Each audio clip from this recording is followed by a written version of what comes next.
Hello guys, তোমরা কেমন আছো বলো? আশা করি ভালো আছো। আমিও ভালো আছি। তো আমার ছেলের শরীরটা খুবই খারাপ ছিল কদিন। ওর পক্স হয়েছিল, ওর জন্য শরীরটা প্রচুর খারাপ ছিল। আজকে পক্স সেরে গেছে, ওর জন্য আজকে পুজো দিয়ে আসলাম খোলা মন্দিরে। তো দেখো আমাদের বাড়িতে আজকে কী হচ্ছে দেখাই তোমাদের। এই যে দিদি প্রসাদ বাড়ছে, আমরা এখন খোলা মন্দিরে পুজো দিয়ে আসলাম।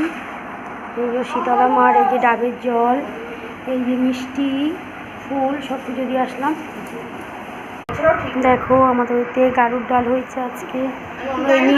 এই নিয়মটা কাদের বাড়িতে আছে বলো? এই দেখো আমার শাশুড়ি মা করেছে। এই যে এটা আবার বাড়িতে করে সবার বাড়িতে প্রসাদ মতন দিতে হয়, বাটি বাটিতে করে সবার বাড়িতে দিতে হবে।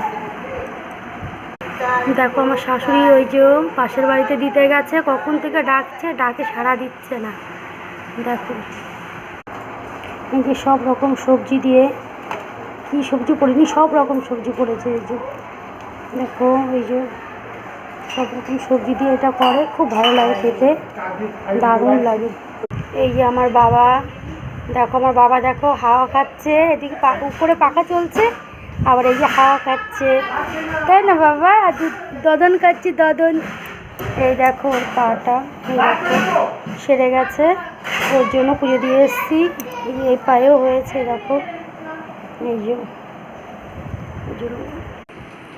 এটা হয়েছে, খুব কষ্ট পেয়েছে আমার ছেলে। তো 3-4 দিন ধরে তো ঘুমাতেই পারেনি, আর এত কেঁদেছে বলার মতন না, এত কেঁদেছে।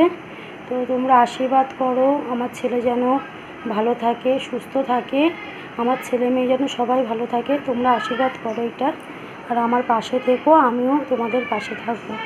আশা করি আমাকে সারা জীবন পাশে পাবে তোমরা, আর তোমরা আমার পাশে থাকো। আজকের মতন টাটা।